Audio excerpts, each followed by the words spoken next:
Porch with Mark Giangreco, ABC 7 Eyewitness News at 10. Hundreds of police, fire, and SWAT and sniper teams converged on Barrington High School this morning. However, it was no emergency. In fact, it was an intense drill so that school officials and students would know what to do if it was the real thing.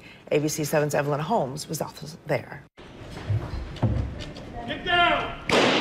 The danger is not real, as simulated gunfire echoed in the hallways of Barrington High School for a school shooting drill. We certainly want to make sure we're prepared in the Barrington community for the unthinkable.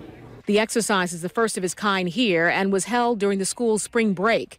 It was organized by the police and fire departments in the northwest suburb to test the preparedness of local law enforcement officers. It's critical because we see and learn things that we could not learn without doing a full-scale drill like this. The Friday morning drill involved 3 shooters inside the building, where as many as 3,500 students, teachers, and staff are every day.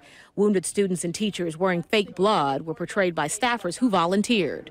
Emergency responders tracked down the gunman, simulated a hostage situation, and fine-tuned tending to the injured faster.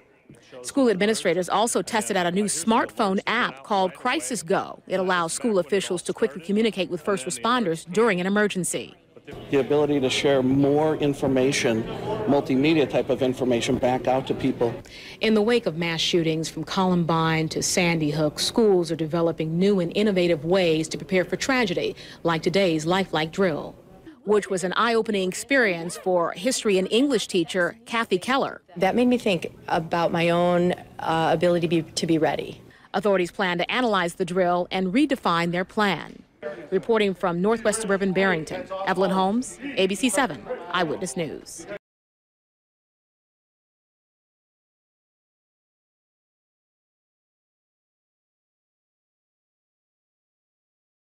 Full-scale terror attack drill Acclimates public to police state.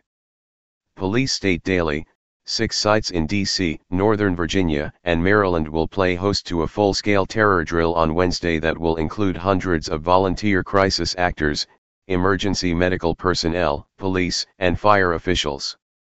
According to a press release on Tuesday from the Metropolitan Washington Council of Governments, COG, law enforcement officials and other first responders will participate in a full-scale exercise on April 26 designed to prepare for the possibility of a complex coordinated terror attack in the national capital region.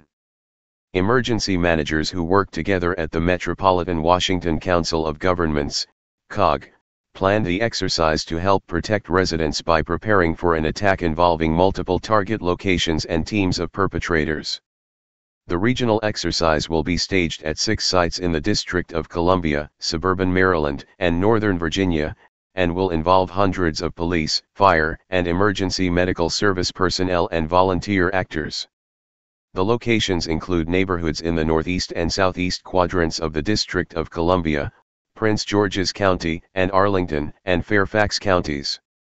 Residents in those neighborhoods will be notified ahead of time to expect the exercise. The operation will occur on Wednesday between 7:30 and 8:30 a.m. following large-scale North Korea drills that took place on Tuesday involving 400 artillery pieces. The North Korea drills were launched just as the United States added a nuclear-powered submarine to a fleet of vessels traveling toward the region. The revelation of Wednesday's terror drill have set off concerns among many dissent groups in the U.S. and comes on the heels of a false flag alert issued in response to Operation Gotham Shield, an exercise involving FEMA, DHS, and numerous law enforcement and military agencies. That operation is said to simulate nuclear bomb blasts in the New York-New Jersey area, and along the U.S. Canadian border, between April 18 and May 5, 2017. The acclamation of the public to an overarching police and military state are of vital concern to those interested in preserving constitutional and natural liberties.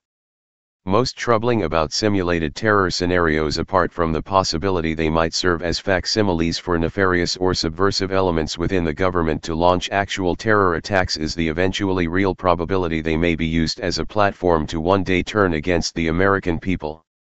Lest we forget, the military and U.S. government have made it clear in manual after manual, scenario after scenario, that they perceive terrorist enemies to be those concerned with the protection of individual freedoms, gun owners, limited government conservatives and libertarians.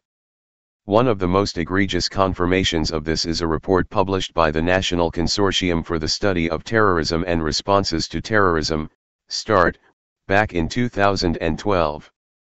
START, a University of Maryland project funded directly by DHS, stated that Americans reverent of individual liberty are extreme right-wing terrorists. In that paper, Hotspots of Terrorism and Other Crimes in the United States, researchers used definitions from another START study, 2011's Profiles of Perpetrators of Terrorism, to characterize what traits should be considered when describing right-wing extremists. Those definitions included: Americans who believe their way of life is under attack.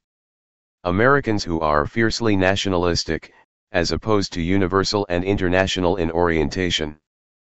People who consider themselves anti-global, presumably those who are wary of the loss of American sovereignty. Americans who are suspicious of centralized federal authority. People who oppose to abortion and support the Second Amendment. Americans who are reverent of individual liberty. People who believe in conspiracy theories that involve grave threat to national sovereignty and or personal liberty. Hey Charlotte County, this is Charlotte County Cop Watch, and I wanted to explain what fair use is. You can use pieces of news articles if you're doing it for news reporting, you have commentary, and you're doing it for education purposes. So that's what fair use is, as you can see right here. Another reason why I wanted to make this video is to let you know I have just joined with Patreon. A nice thing with Patreon, I make no money on YouTube. They took the money away years ago, and so this is another way to give, and it's a nice thing too because you can give monthly. You can give $1, $5, $10, whatever. I do 4 to 5 hours a day on trying to wake the sheeple up on how corrupt it is and different ways that you can fight the corruption. So Patreon is a way that you can do it, and then of course the old way is still there. Donate to Charlotte County Cop Watch with PayPal or credit card. So keep that in mind. 4 to 5 hours a day. I make no money, but the corruption happened to me and I'm sick of it, so I'm trying to wake people up. But my wife would love it if some, if we could get some help out there. There's 47,000 subscribers. Just think if each one of you subscribers just gave a, let's say, actually, yes, $1 a month. 47,000 subscribers gave $1 a month. That would be awesome. That's not going to happen. But anyways, that would be great if it did happen. But, do the math in your head. Just think about it. Like I said, 4 to 5 hours a day. I get no money from YouTube. YouTube has gone nuts. You can't do anything anymore. They're taking the money away everywhere. So these are a couple different ways that you can still help out with all this time that I put in. And as you know, I'm in a special situation where, at least I can do it. 4 to 5 hours a day. We have a cleaning company during the day. That's what allows me to do this, and we're debt-free. So this is my hobby. I don't go fishing and all that other crap. I try to save the world. So help me out to make the wife happy, man. In fact, if you guys did give $1 a day, and there was 47,000 of you, and you did it, and each of you gave $1, and that was every month, oh my God, yes, I could quit. I could start suing them. Another idea too that we have is, if I got, some funds, we could actually contact everyone that has been ticketed and or arrested and put in jail and start sending them postcards to let them know we're here, and to see if everything went all right, and if it didn't, find out their story. So we could even do more investigations and more lawsuits. Lawsuits take money. So just think about that. 47,000 of you so far right now. $1 a day. $1 a month on Patreon, or $5 a month Patreon, 10, 20, whatever. Just do the math in your head. Help out. This is a lot of work every single day. Thanks.